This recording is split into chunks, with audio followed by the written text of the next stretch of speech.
And hi, Mr. Chen, and this is my first video for the second assignment, and this video is about question 2.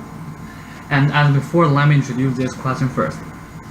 And from this picture, we can easily describe this as a kind of continuous system, which when we apply x1 as the input, then we can get the x2 as the output. Then we apply the x2 as the input, so we can get the x3 as the output, and so on. Finally, we can get the xk plus 1 as the output when we apply the xk as the input. And another condition this question offered is probability x1 equal to 0 equal to 0.2, and probability x1 equal to 1 equal to 0.8. And also another 4 conditional probability here, which describe the relationship between the neighboring signals. And the first question is find the probability x2 equal to 1.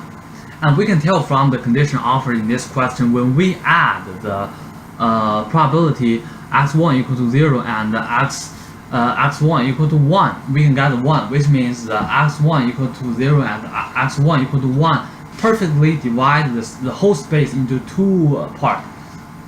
And we can know the relationship between the x2 and x1 by using the conditional probability, the 4 conditional probabilities offered in this question, and then we apply all these conditions in total probability formula, so we can get the probability x2 equal to 1. And this is solution of the first question. And the second question is we can just use the same method of the first question, because we already know the probability x2 equal to 1, then we can get the probability x2 equal to 0, and we can use the conditional probability and the total probability formula, so we can get the probability x3 equal to 1. And the third question is find the probability x1 equal to 0 when x3 equal to 1. And we know that the essential problem of this question is we need to find the probability of the union of x1 equal to 0 and x3 equal to 1. And we cannot just directly know the relationship between the signal x3 and x1, but we can use the conditional probability here to find the probability x3 equal to 1 when x1 equal to 0. And this is the solution of the third question. And we know when x1 equal to 0, and we can get the x2 equal to 0 and x2 equal to 1. And no matter x2 equal to 0 or x2 equal to 1, we always have the probability to get the x3 equal to 1. So we can just add these two lines, the probability of these two circumstances together, so we can get the probability x3 equal to 1 when x1 equal to 0.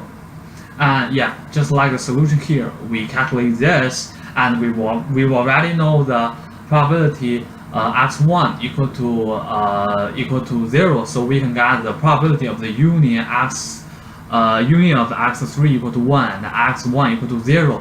And also we've already calculated the value of the probability x3 equal to 1, so we can just use the formula of the conditional probability to get the answer. And the third question is the probability find the probability xn equal to 0 when n tend to infinity. And just like by using the method we have used in the first question, we can find the relationship, we can find the equation which describes the relationship between the probability xn equal to 0 and the probability xn minus 1 equal to 0. Yeah, so we can get the equation as the probability xn equal to 0 equal to 0.3 plus 0.3 multiply probability xn minus 1 equal to 0. We can get this. and we can just use this equation to find the relationship, to find the equation which describes the relationship between the probability xn minus 1 equal to 0 and the probability xn minus 2 equal to 0, and so on. Finally, we will get the probability xn equal to 0 and the probability probability x1 equal to 0. We already know that x1 probability x1 equal to 0 equal to 0.2, so we can just calculate this. And finally, we can find the equation is a kind of geometric sequence. We can just use the geometric sequence summation formula to find the answer, and also we need to apply the n tend to infinity, so we can find the answer. The answer is 376.